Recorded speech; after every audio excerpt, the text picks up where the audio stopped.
So our next performer is Tara Hardy, who is the working class queer femme poet who founded Bent, which is a LGBTIQ writing institute in Seattle.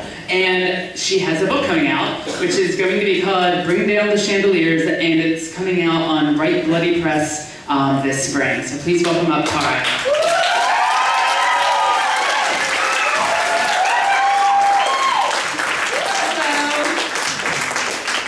It's so nice to be here. Thank you so much for asking me to do this, y'all. First of all, I would like to thank, wow, the show has been amazing already, right? It's hard to get through this. Okay. I would like to thank Tara McEwen, Russell A. Dial, Chase Williams, Sonia Renee, Denise Jolly, and Seven Bolt for helping me get ready to read this. It is a work in progress. It is an exploration of being as a cis woman and ally to trans women in real time. Number 1, I immediately said yes to the request to be in the show, only to find out that I had nothing written to contribute. All of my reams of writing about being a trans ally turned out to be written about being a partner to a trans man and being an ally to trans men. In other words, cis women think we've done our homework when we work towards making our communities, our events, our bars, and our beds safer for trans men. We haven't. In other words, we are part of the machine that invisibilizes trans women. And when that stares me in the face, I feel a tremendous sadness about who is casualty of my carelessness. 2. So after figuring this out, I wrote a list of ways I see trans-misogyny, trans-phobia, and cis-privilege affect women in my community. The list was sickening and terrifying, so immediately I tried to rewrite it so that it was not less ugly, but so that I wasn't implicated. No, really. In my infinite wisdom, I tried to do this with humor. In fact, I have it on stage with me right now, and I'd rather be reading it, but I'm not going to chicken out.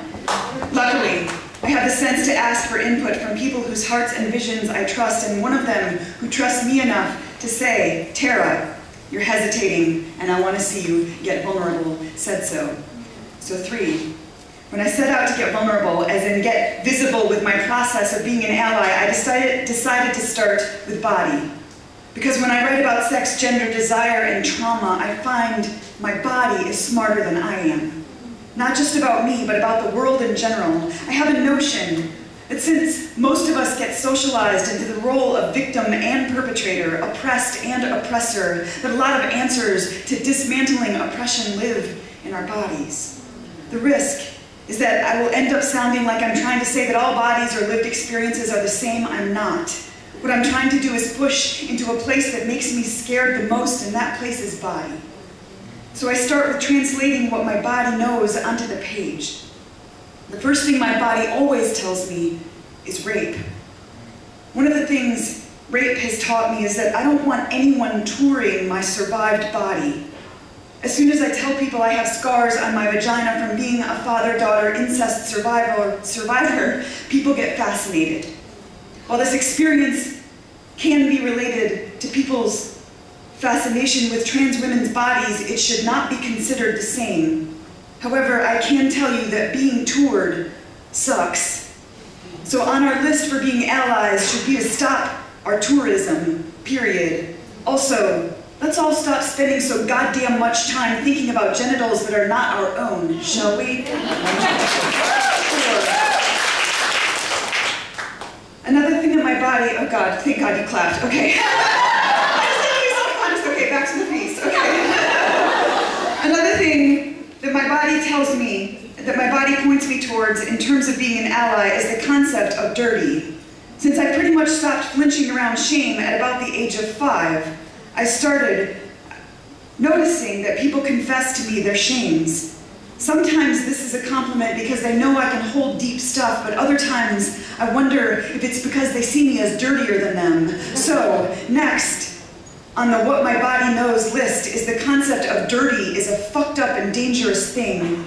My guess is that at least some sort of version of dirtier than or more soiled than is working not in favor of trans women. These are questions I will likely ask trans women with whom I have enough intimacy for the questions to not be insulting. They go as follows. Does this confessing thing happen to you? Is it weird? Will you tell me about it? 5. I also just mentioned intimacy. My body knows that an important part of being an ally is also building intimacy. I don't want to answer a bunch of invasive questions for strangers, but I do crave the opportunity to discuss my experience with people who I know and love and trust. As it turns out, being an ally isn't a trophy you get to take home, but includes doing the work to build love and trust. Number 6. Another thing my body tells me about is desire, and here's where it gets fucked up, meaning here's what I don't want to tell you. And that is that for about 10 years, I ran around telling people I had finally figured out my sexual orientation, that I wasn't straight, I wasn't lesbian, but that I oriented sexually to trans men. Luckily, one of my trans women friends, who I love, trusted me enough to say, "Tara, that's objectifying and rude." It stung badly, for a lot of reasons. But also because in my sexual journey I wanted so much to find a way to define myself and my experience. Note to self, maybe don't use an entirely oppressed in ways that I am not group of people to define myself. Now I can see how arrogant that was.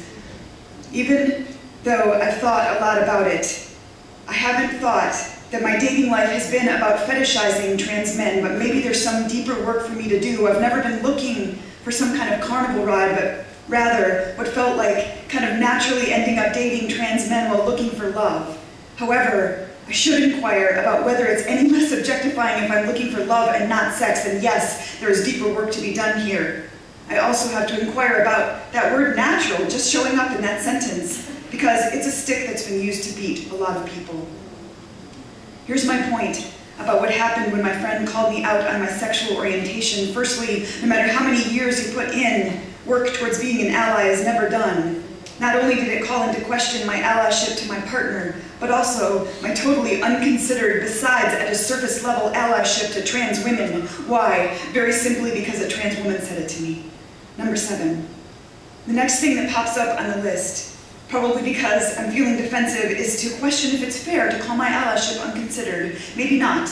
I did break up with a woman once because she was a transphobe and wouldn't stop saying ignorant things about trans women in particular, things like accusing trans women of taking up too much space. Yeah, I said, maybe who you think is too loud is having a hard time being heard over your enormous privilege. Then she said something about male privilege or previous male privilege or some sort of shit, so I broke up with her right there on the corner of Broadway and John in Seattle while I was holding her 2-year relationship anniversary bouquet that she had just given me. Or maybe it was way more dramatic than that. Maybe I handed her a bouquet, I bought her, and then I stalked off. But either way, there was a bouquet involved, and I broke up with her. But obviously, I'm telling you this because I want to be seen as a hero. Hello, privilege. Nice to meet you. You're a lot like that blow-up rabbit with the sand in the bottom. You punch it and it just keeps coming back up. But yes, my allyship to trans women hasn't been considered nearly enough, which is just one of the reasons I want to say thank you for the opportunity to get on the stage, because hopefully one of the results is that I get to follow a calling to be better at loving. So thank you for raising me. So back to body. Number 8. I think we were at desire. To dig deeper and without getting confessional, because to get confessional is to ask for redemption, and that, no surprise, puts the focus back on the person with privilege. But if I ask my body about desire, what else I see is that for way too many years I didn't see trans women as viable dating partners. Now that I do, I've begun a pretty serious flirtship with a woman, but because I'm afraid of fetishizing and hurting her, I can't bring myself to let flirting turn to dating, which seems kind of weird and also overthought, in case you can't already tell that I'm an overthinker.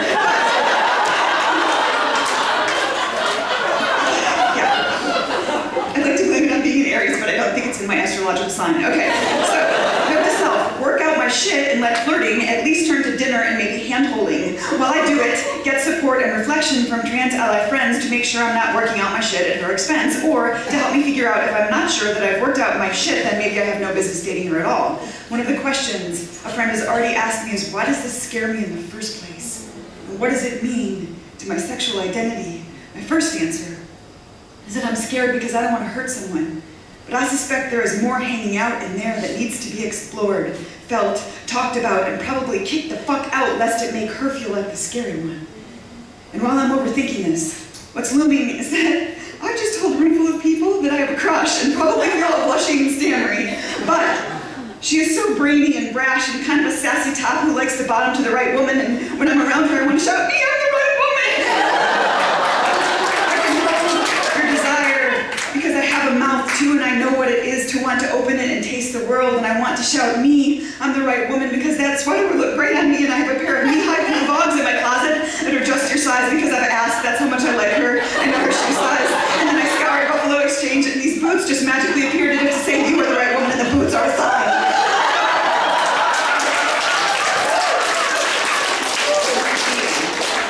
There's been an invitation for cuddling. I'm into it. Okay. But that was not in peace. It was just improvised. Okay. I'm on a tangent again, and I hope I was not in a place of showing my crush on a trans woman to show how magnanimous I am, because that shit is fucked up. But I think I was in a place of talking in real time what it means to explore one's allyship. I've only just begun this exploration. There's so much more to be done, but for now, in summation, what I've learned so far with the guidance of my body is this. Part of being an ally is to come out of hiding, to make myself visible, not in a way that's eclipsing, but in a way that makes myself vulnerable. Another part is to listen to how, even though I know what it is to be hurt, to listen for how my experiences are both similar and different. I need to not let go of the similar, because then someone stands to have company in my presence, but also not let go of the difference so that she doesn't feel invisible in her own unique experience. In other words, it is problematic and dangerous to say that any two oppressions are the same. More about being an ally is that part of it seems to be to look on the inside for my experiences with trans women and not in an extrapolated theory based on my allyship to anyone else. Probably some of my experiences with working to be an ally to women of color, women with disabilities, youth, and trans men will be helpful. But also, what I know from these experiences is that for a good long while, I need to sit and listen really hard and to take on the task of educating myself. Finally, part of being an ally is also about welcoming being called out, because ultimately these are huge acts of love. Thank God people have loved me enough to call me to task around who I say I want to be. So thank you for going with me into a self-conscious beginning of what I hope turns into a full-blown essay. I give it to you in early draft form, something I hate to do for lots of reasons, not the least of which is that I pray it doesn't hurt someone, but I think that ultimately it's much better than what I was going to read, which is maybe a reason to chuckle a little, but nothing that was near a part of myself.